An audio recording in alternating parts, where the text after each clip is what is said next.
अपवर के ऊपर आपको ऑर्डर ना आने की एक सबसे बड़ी रीज़न ये भी है कि आप लोग अपनी प्रोफाइल डिस्क्रिप्शन ही ठीक से नहीं लिखते। तो ज़ाहिर सी बात है, जब आपकी प्रोफाइल डिस्क्रिप्शन ठीक नहीं होगी, आपकी प्रोफाइल रैंक ही नहीं करती, आपको कभी इन्विटेशंस ही नहीं आएंगे।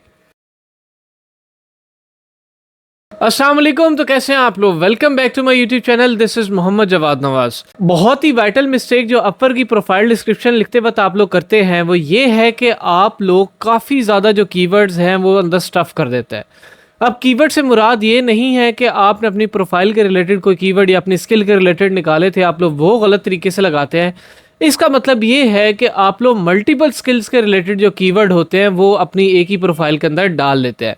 मिसाल के तौर पे अब आप लोग कहते हो कि आप कंटेंट राइटिंग की सर्विसेज देते हो, तो उसके अंदर आप ऐसे राइटिंग के बारे में भी लिख दोगे, उसके अंदर आप आर्टिकल राइटिंग के लिए उसमें आप एसईओ के रिलेटेड भी लिख दोगे, ऑन पेज एसईओ के रिलेटेड भी लिख दोगे, गेस्ट ब्लॉग्स के रिलेटेड भी लिख दोगे।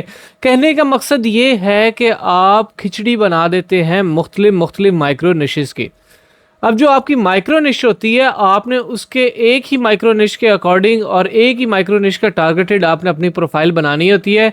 ज़्यादा सारी उसके अंदर चीज़ें नहीं डालनी होती, क्योंकि इनिशियली जब आपकी प्रोफाइल नहीं होती है, आपकी प्रोफाइल की अथॉरिटी कम होती है, आपके रिव्यू कम लगे होते हैं, तो अपवर को बहुत मुश्किल होती है ये समझने में कि ये बंदा किस चीज़ का एक्सपर्ट है, किस टाइप की सर्विसेज देना चाह रहा है। सबसे पहली चीज़ आप लोगों ने ये करनी होती है कि इस चीज़ को इंश्योर करना है कि आपने अपनी एक जो माइक्रो निश सेलेक्ट की है उसके अकॉर्डिंग ही आपने कीवर्ड ढूंढने हैं, और उन कीवर्ड्स को यूटिलाइज करते हुए आपने अपनी प्रोफाइल की डिस्क्रिप्शन लिखनी है।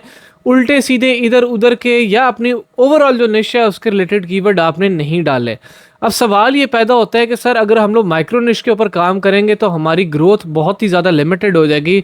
तो उसका सिंपल वर्ड्स में आंसर ये है कि टाइम बाय टाइम जब आपकी प्रोफाइल की अथॉरिटी इंक्रीज होती जाएगी, रिव्यूज़ आपको लगते जाएंगे, ऑर्डर्स आते जाएंगे, तब आप ये कर सकते हैं कि अपनी प्रोफाइल को एडिट करके उसके अंदर कोई और माइक्रो निश भी ऐड कर सकते हैं।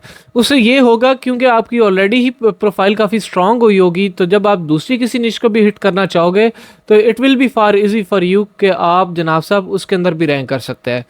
तो होपफुली आपको कॉन्सेप्ट समझ आ गया होगा। प्रोफाइल डिस्क्रिप्शन लिखते वक्त ये गलती आपने हरगिज़ नहीं करनी कि आप उल्टी सीधी दूसरी निशेस के कीवर्ड भी अपनी प्रोफाइल के अंदर डाल रहे हैं। तो अगर आप लोग बिगनर हैं, सिर्फ एक निश को पकड़ें, माइक्रो निश को पकड़ें और सिर्फ उसी एक कैटेगरी के रिलेटेड ही डिस्क्रिप्शन लिखें। होपफुली आपको वीडियो अच्छी लगी होगी। अगर आपके अपवर फ्रीलांसिंग के रिलेटेड कोई भी सवालात हैं तो इस वीडियो के कमेंट बॉक्स में आप लोग ज़रूर पूछ सकते हैं। इंशाल्लाह मैं कोशिश करूंगा कि सबका डिटेल में जवाब दे सकूं। इसी तरह मुझे दीजिए इजाज़त, अपना ख्याल रखिएगा।